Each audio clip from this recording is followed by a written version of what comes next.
Hello everyone, this is Rajeshwari, Assistant Professor of English. Today we will learn a poem, Immigrant Voyage. It's written by Murray or Leslie Allan Murray. Let's see about the poet. Leslie Allan Murray was an Australian poet, anthologist and critic. Anthologist means one who composed collection of selected works. So here Murray has published over 30 volumes of poetry.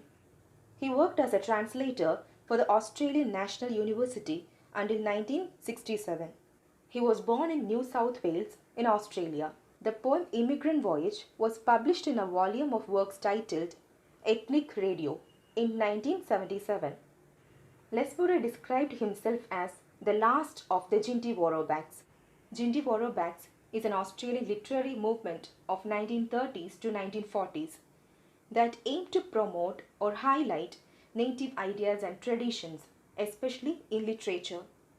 The meaning of this term, Jinty Warobats, is joined together. They were a school of writers. The members of this Jinty Warobats were a school of writers originating from South Australia, so called Jinty Warobats. Let's look into the poem. The context and background of this poem is World War II and the plight and sufferings of immigrants or immigrant life. So World War II from 1939 to 1945. It began in Europe on September 1st in 1939 when Germany invaded Poland. So as a response to this, Great Britain and France also declared war against Germany on September 3rd after the German invasion on Poland.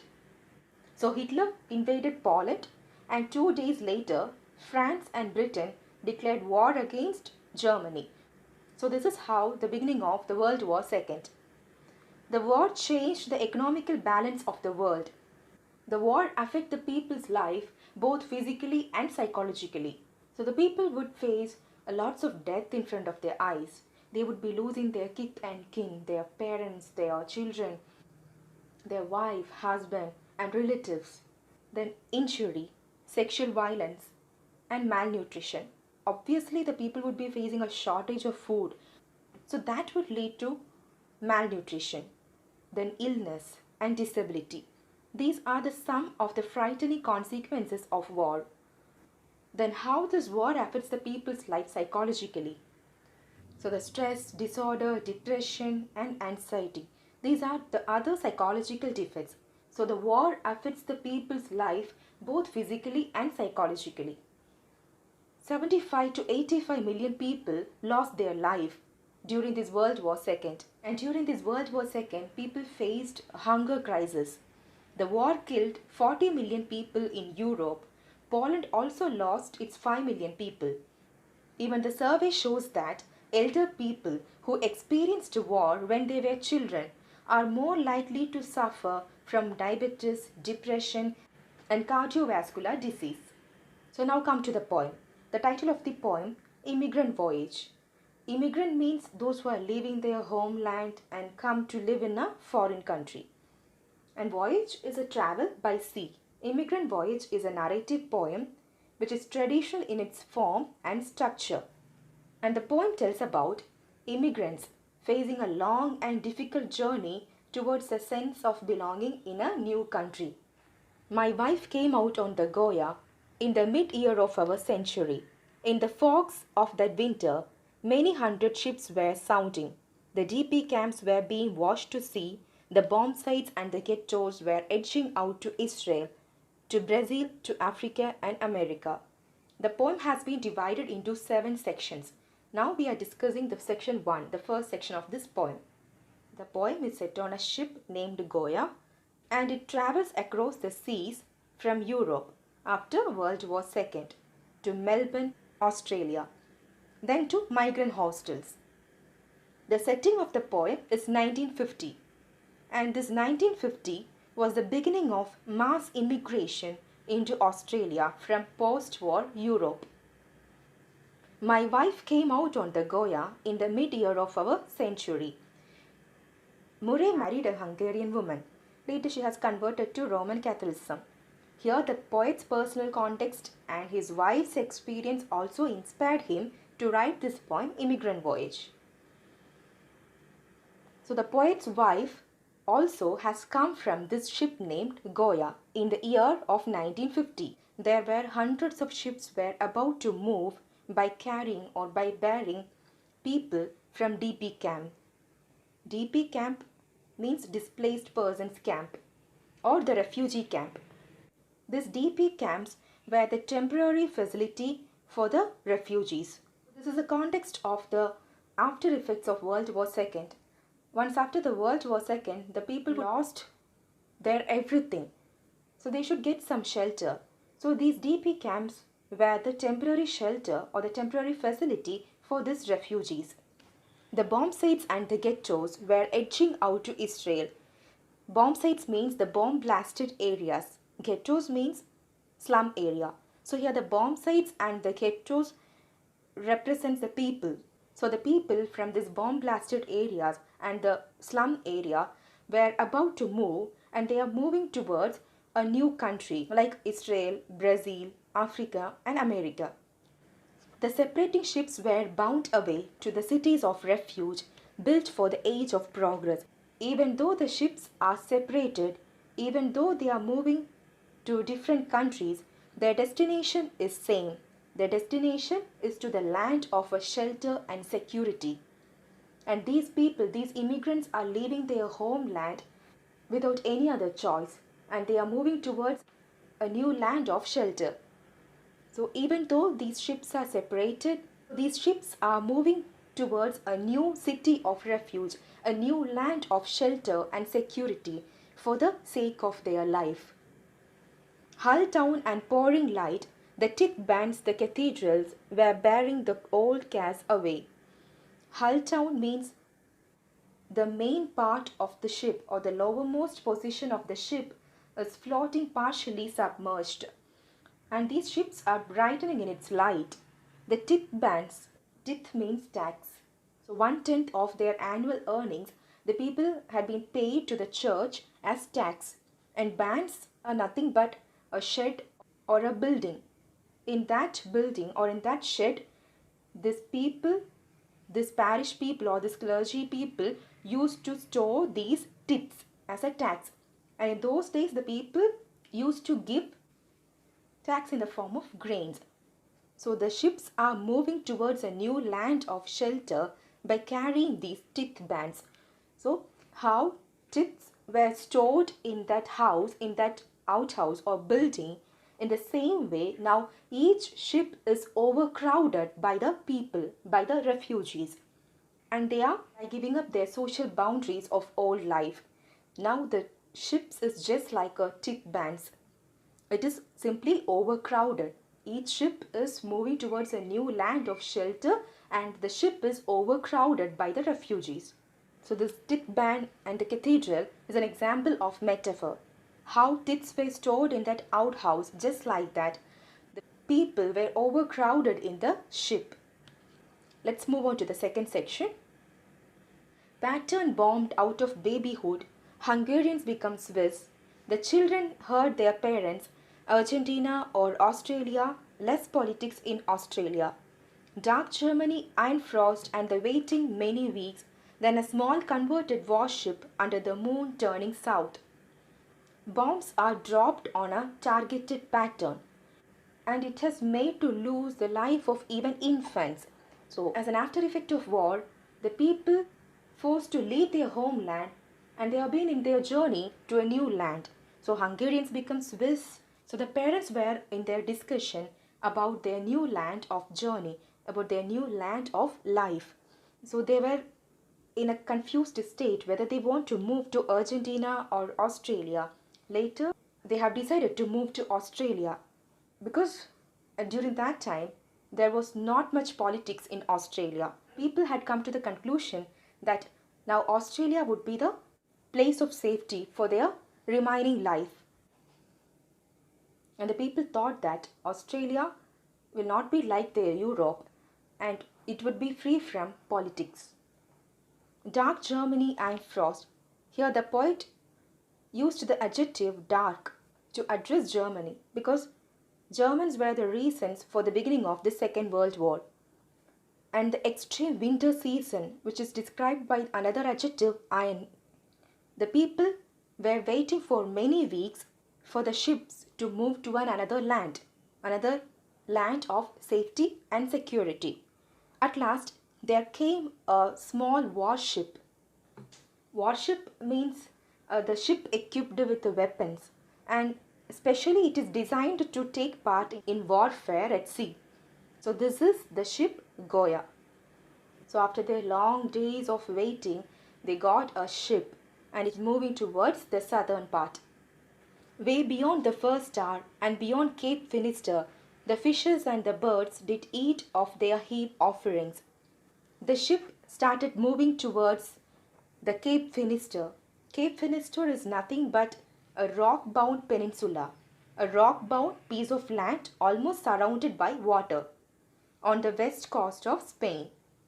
In Roman times, this Cape Finister was believed to be the end of the known world.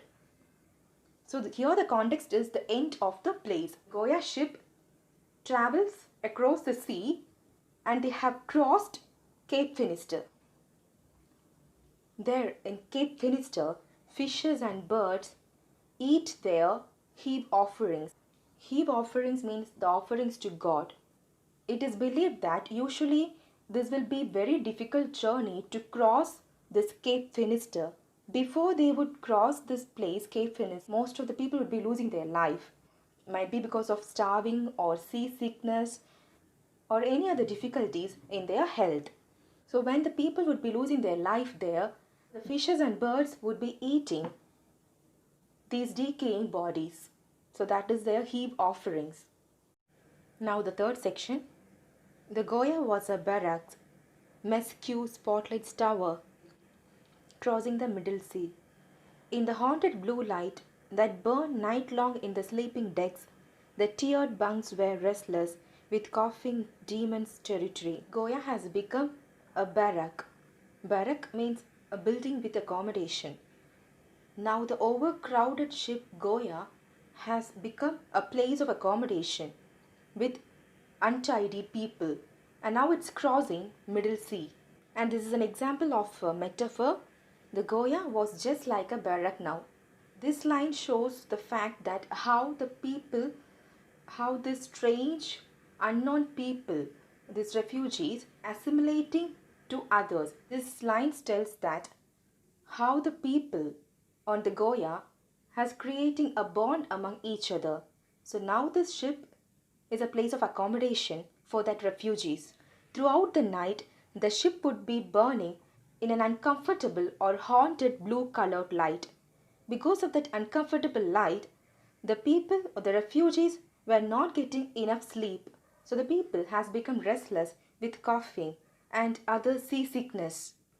Here we have an example of personification. Personification means nothing but attributing human characteristics to the non-human. Here the tiered bunks were restless, which represents the people on the Goya. The refugees become restless because of the insufficient sleep during the night. Bunks means berth or the bed, and tiered is a row placed one above the other.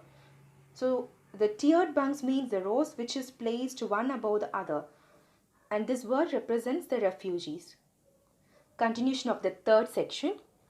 On the Sea of Sweat, the Red Sea, that flat heat melted even dull difference of the injured. Nordics and Slavonics paid salt tax day and night, being absolved of Europe. But by the Gate of Tears, the barrack was a village, with accordions and dancing, Fräulein cannot see Mainen rhythms, approaching the southern stars. The poem explains the experience of these refugees on the Goya ship through their journey to Australia. Red Sea is a long narrow sea between Africa and Arabia. So when this ship Goya has reached the Red Sea, the extreme heat of the Red Sea capable of melting the difference between the people on the Goya ship. And the people on the Goya ship heard that Nordics and Slavonics are paying tax for the purchase of salt. Nordics are the people from Scandinavia and Finland. Slavonics are the people from Russia, Poland and Bulgaria. So the refugee people heard that Nordics and Slavonics have been paying tax for the purchase of salt to be free from the punishment of Europe. When they have reached the Gate of Tears is a straight, narrow passage of water which connects the Red Sea to the Gulf of Eden. When this ship Goya has reached this Gate of Tears, the barrack, the place of accommodation, has become a village. This is a very good example which shows how these people, how these refugees are creating bond among each other. In the beginning, the ship was just a place of accommodation. Now, when they have reached this Gate of Tears, this barrack has become a village. Just like a village, the people started leading their life on the Goya. And they are passing their time by singing and dancing. Accordions is a musical instrument. Fräulein is a German term which means unmarried German-speaking woman, especially young woman. And the phrase "Kennen Sie meinen Rhythms," which means "Do you know my rhythm?" So the people have started taking their journey on the ship Goya just like a village. And they have been passing their time by singing and dancing. And by this time, the people, these immigrants or these refugees, had been creating a bond among each other, though they are from different countries. Now the fourth section of this poem. Those who said Europe has fallen to the proles, and the many who said we are going for the children. The nouveau poor and the cheerful short-sleeved proles, the children who thought no smoking signs meant men mustn't dress for dinner.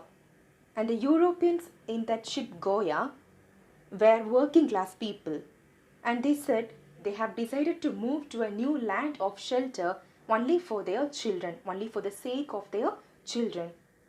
And the ship contains not only proles, not only the working class people, but also nouveau poor.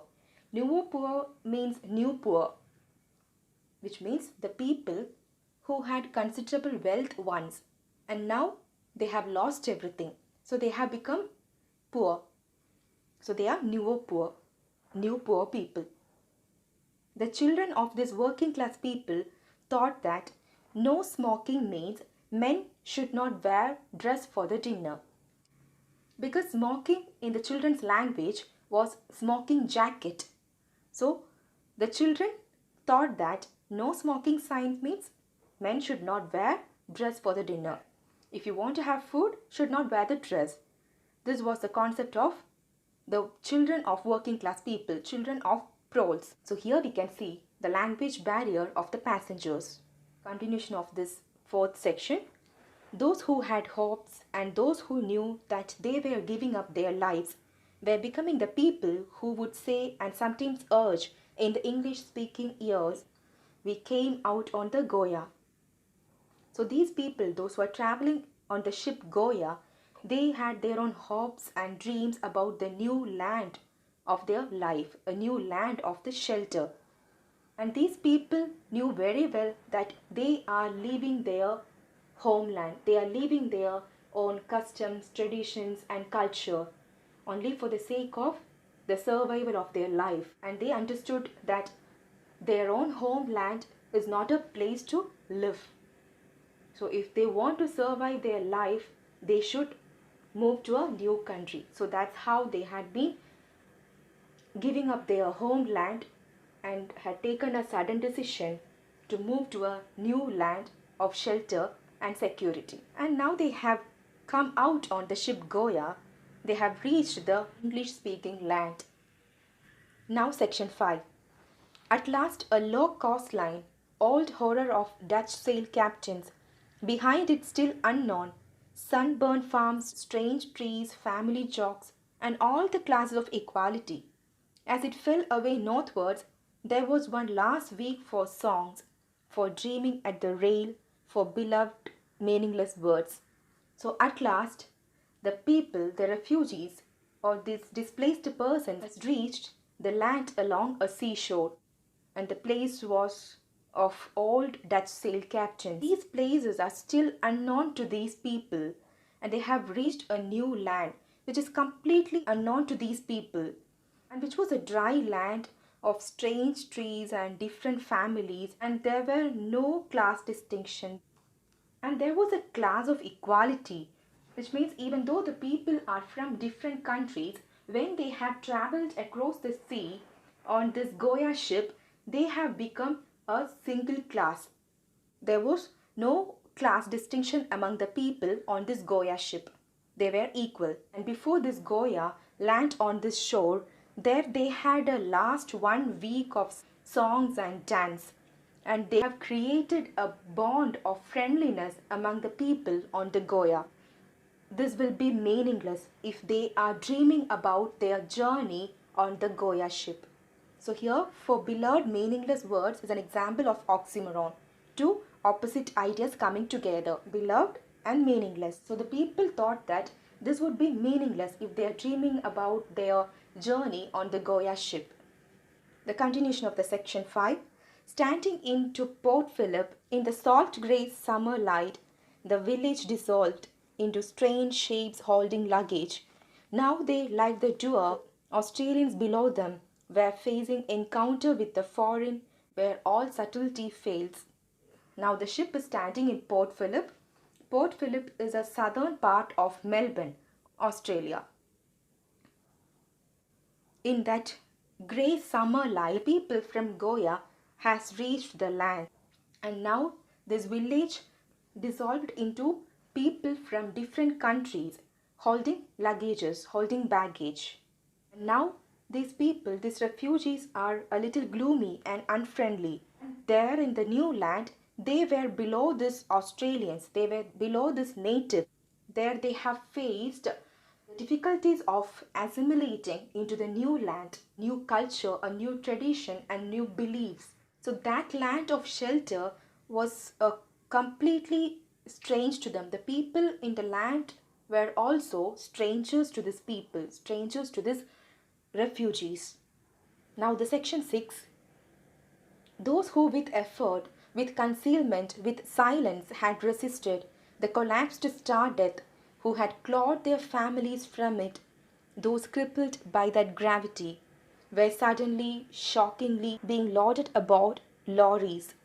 They say another camp, one did not come for this. So the people, those who had suffered a lot, those who had sacrificed their own homeland, their culture, beliefs, traditions, and those who had resisted their pain and sufferings, and those who had overcome the death and sickness, and those who had struggled to reach a new land of shelter, were facing another issue. Because unfortunately, suddenly, to their shock, and the people had been loaded on lorries to another migrant hostel, to another DP camp. Immigrants are losing their attempt to create a new sense of belonging in this land. They had been struggled a lot to find out a new sense of belonging. As all the refitted ships stood oiling in the bay, spectres furious and feeble accompanied the trucks through Melbourne. Resignation, understandings, the cheerful speed dispelled at length. The first day, rolling north, across the bright savannah, not yet people but numbers, population, forebearers. When they have transported to another lorry to reach new migrant hostels or new camps, other ships were still standing there in the bay. So these people again have been moved to a new land when they have started to assimilate among the people. And their happiness and their understanding about their new land and the people did not last for a long time. Now they have reached bright savannah or grassland. These refugees were not considered as an individual or as a person, but they were just numbers or just population in the new land among the natives. Now we have come to the last section. Bongilla Nelson Bay, the dry land barbed wire ships from which some would never land. In these, as their parents learned the fresh start music, physicians nailing crates, attorneys cleaning trams, the children had one last ambiguous summer holiday. Bongilla and Nelson Bay are the two post-war migrant camps in Australia. Bongilla was a rural locality on the west shore of Victoria. Nelson Bay was a significant township of New South Wales, Australia. These two were the post-war migrant camps in Australia at that time. And it is believed that most of the people would never reach this land, because before they could reach this land of a shelter, due to the seasickness or some other difficulties of their health, they would be losing their life in between their journey itself. So some people would never reach this land. And these two camps, Bongilla and Nelson Bay, were surrounded by steel fencing wire constructed with the sharp edges. So the camp had been fencing by this sharp edged wires. So it is believed that the people would never cross these boundaries. The people would never cross this fence, this sharp edged wires. In these, as their parents learned the fresh start music. Here in this camp, the people try to make them happy by different music and other activities. Here, the professions also had been changed. Those who were physicians in their homeland, here they have become those who are making wooden cases.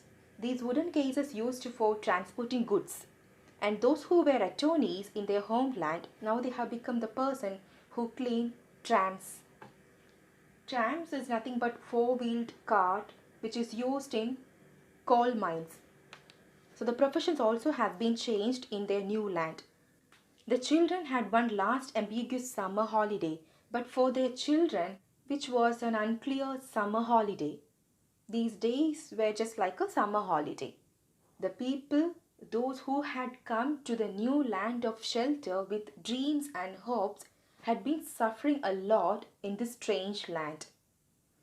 Ahead of them lay the deep end of the schoolyard, tribal testing, tribal soft drinks, and learning English fast, the Wang Wang language. Ahead of them refinements thumbed hooked down hard under belts to repress gesticulation. Here the people, especially the children, had been moved to the schoolyard. There they were forced to learn a new language. And they had been learning this language of English very fast. They had everything given separately. They had been treated as a stranger or an outsider, because they considered these people or these children as just tribes.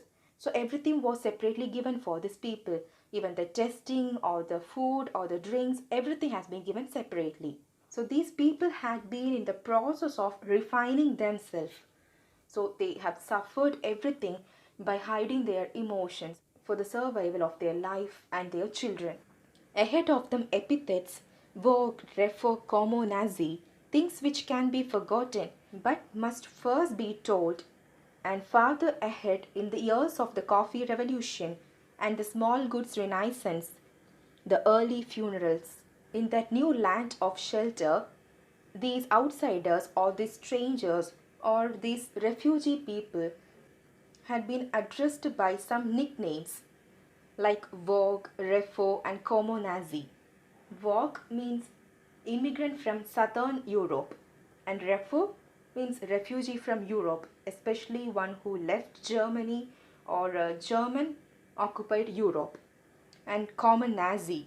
So this is how these refugees were addressed in that new English speaking land of Australia.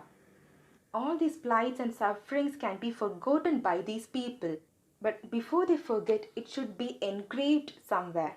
The words revolution and renaissance suggest social changes that comes from outsiders seeking to belong to a new country. So these terms, this coffee revolution and small goods renaissance, represents the historical or the social changes in Australia by the influence of these immigrants. The natives of Australia are also influenced by the taste of these migrants. We have come at the end of this poem. The misemployed, unadaptable, those marked by the abyss, friends who came on the Goya in the mid-year of our century. When they have taken a decision to move to a new land of shelter, they had their own hopes and dreams and they had expectations about their new life. But when they have reached, this strange land, they were suppressed by the ancients or the natives. So some people did not get any employment, and some people faced the difficulties of adapting this new environment. But when they have reached a new land, the people on the Goya, they have become friends. They had created a beautiful bond among themselves during their journey on the Goya.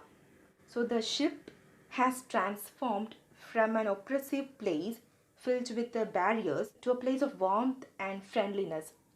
The ship has created a beautiful bond among the refugees. Though they have come from different countries, on the Goya, they were equal.